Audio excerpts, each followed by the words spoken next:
Hello everyone, this is Disha and I welcome you to Disha talks we're talk about life. मेरा जो दूर का cousin है जिसकी शादी थी, उसके पापा लास्ट दिन को हमारे यहाँ पे आके बोल रहे कि खाना कैसा था शादी का।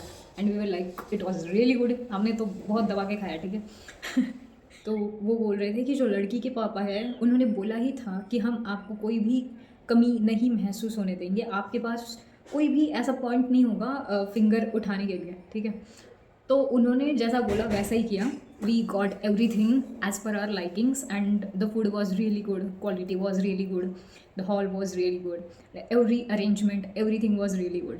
जो अंकल थे वो सटक गए वहाँ से, बट ये जो लाइन थी ना, ये मेरे दिमाग में छप गई कि लड़की के पापा बोल रहे हैं कि हम आपको कोई कमी महसूस नहीं होने देंगे, आपको किसी भी बात के लिए शिकायत का मौका नहीं मिलेगा। लड़के और लड़के की शादी है तो घर वालों ने पैसा क्यों भरना चाहिए, और स्पेशली लड़की वालों ने ही क्यों भरना चाहिए? That I don't understand at all. शादी इन दोनों में हो रही है, और अगर दोनों कमा रहे हैं तो ये दोनों अपने पैसों से शादी कर सकते हैं। उनको घर वालों से पैसे लेके शादी करना इम्पॉर्टेंट नहीं है। दोनों ने खुद का खर्चा खुद उठाना चाहिए। लड़के ने लड़के वालों की तरफ का करना चाहिए, लड़की ने लड़की वालों की तरफ का करना चाहिए, और हॉल और खाना दोनों ने मिल बांट के करना चाहिए, ठीक है। This is one option. Second option is पूरा खर्चा लड़के वालों के यहाँ से होना चाहिए। रीज़न दे रही हूँ मैं, रुको रुको, गालियाँ मत दो।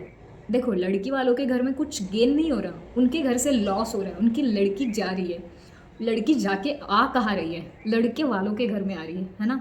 तो अगर हमको वो चीज़ मिल रही है तो उसका खर्चा किसने करना चाहिए? अगर मैं सेब लेने गई और अगर मैंने बोला कि भाई मैं तेरे सेब ले रही हूँ, ठीक है, तो तू मेरे को पैसे दे क्योंकि मैं खरीदी कर रही हूँ तेरे सेब, वो मेरे को चप्पल उठा के मारेगा। आई लड़की वाले paying money for everything when they are losing their daughter to someone else. And losing I mean really losing, ठीक है। एक बार शादी होने के बाद तुमको परमिशन लेनी पड़ती है घर पे आने के लिए। सोचो कि इतने सालों से तुम दिवाली अपने घर वालों के साथ मना रहे थे। एक दिन आएगा, एक दिन आएगा जब तुम अपने घर वालों के साथ दिवाली नहीं मना पाओगे क्योंकि तुम इनके घर की लक्ष्मी हो। मेरी बहन के साथ ये चीज़ हुई थी। मेरी बहन की शादी हुई और फिर वो रिटर्न नहीं आई दिवाली को, दिवाली के बाद आई वो, क्योंकि दिवाली को उसको उसके घर पे रहना पड़ा। नाउ टेल मी कि तुमको तुम्हारे घर की लक्ष्मी मिल रही है तो पैसे किसको भरने चाहिए? तुमको जो लड़की मिली है वो तुम्हारा पूरा खानदान चलाएगी, तुम्हारा वंश आगे बढ़ाएगी, है ना। तो फिर तुम्हारे को फ़ायदा हो रहा है तो ये पैसा क्यों भरे? मेरे को समझ नहीं आया, ये लॉजिक मेरे को बिल्कुल भी समझ नहीं आता। मेरी एक फ्रेंड थी, उसकी शादी हो रही थी और हमको पता चला लड़की वालों ने फ्लैट दिया, कार दिया, पूरा घर का जो सामान था वो दिया, सब कुछ दिया, ठीक है। और उसके पापा इतना बड़ा काम भी नहीं कर रहे थे और फिर भी उन्होंने सब कुछ दिया। और उसके बाद कुछ 6-7 महीने बाद उस लड़की को पाइल्स हुआ शायद, तो पाइल्स के ट्रीटमेंट के लिए उसके घर वालों ने उसको घर पे भेजा, ठीक है। मतलब उसके ससुराल वालों ने उसको मायके पे भेजा कि भाई जाओ और तुम्हारी पूरी ट्रीटमेंट करके आओ, तुम्हारे बाप के पैसे उड़ाओ।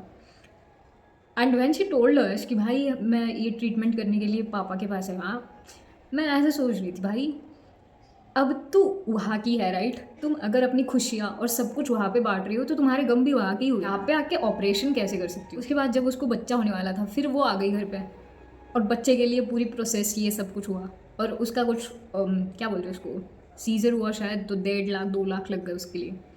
सो whenever you have any kind of problem you come to your house and you ask your parents to do it.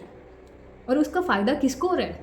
उस बच्चे का सरनेम क्या होगा? मतलब उस बच्चे का सरनेम अगर मेरे माँ बाप का होगा ठीक है, मेरे माँ बाप करेंगे खर्चा। अगर उस बच्चे का सरनेम तुम लोगों का है तो उसके पैसे कौन भरेगा?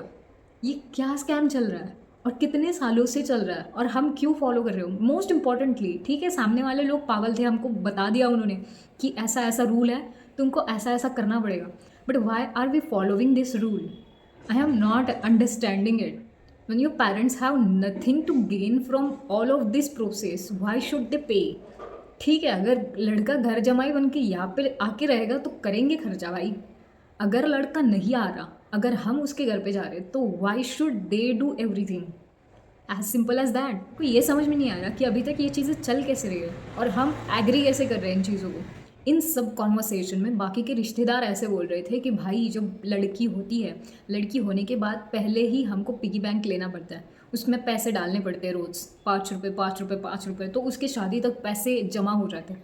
5 रुपये 5 रुपये 5 रुपये डाल के उसको कुछ कोर्स करवाओ, उसको बोलो कि कैड करे, उसको बोलो कि कुछ अच्छा कोर्स करे जिससे उसको जॉब मिले, जिससे उसको पैसा मिले, उसको इंडिपेंडेंट बनाओ, उसका सेल्फ वर्थ बढ़वाओ। इसकी वजह से लड़कियां बोझ फील करने लगती हैं। उनको लगता है कि भाई इन्होंने जन्म दिया पर अब इनका सरनेम नहीं, इनका सरनेम है पर ये रख नहीं रहे, कुछ भी हो जाए ये ला के रख देते रहे घर पे। This was so bad and so depressing. अच्छा हुआ कि मैंने लड़की के पापा के मुंह से ये चीज़ें नहीं सुनी। और मैंने सुनी होती मैं तभी मैं रो देती, या फिर मैं उसको कुछ बोल देती भाई कि भाई मत कर, इतना मत कर, तेरी लड़की इतनी मस्त है। पता नहीं यार किसने बनाया ये और कैसे चल रहा है, अब तक चल रहा है, मतलब कठिन। और हम दहेज की बात नहीं कर रहे अभी, दहेज को छोड़ के भी ये सारी चीज़ें भी बहुत बड़ी रिस्पॉन्सिबिलिटी होती है। दिस इज़ द रीज़न हमारे देश में बहुत ज़्यादा कन्या भ्रूण हत्या होती है। और ऐसा बोला जाता है कि अभी भी हो रहा है, इवन दो गवर्नमेंट ने बंद कर दिया है फिर भी अभी भी हो रही है ये चीज़ें, सिर्फ हमको दिख नहीं रही।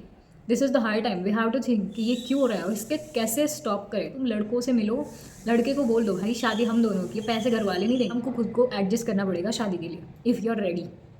एंड सेकेंड इज़ लड़के वालों की तरफ से सब कुछ होना चाहिए क्योंकि उनका बेनिफिट हो रहा है भाई, लड़की वालों को बेनिफिट नहीं हो रहा कुछ।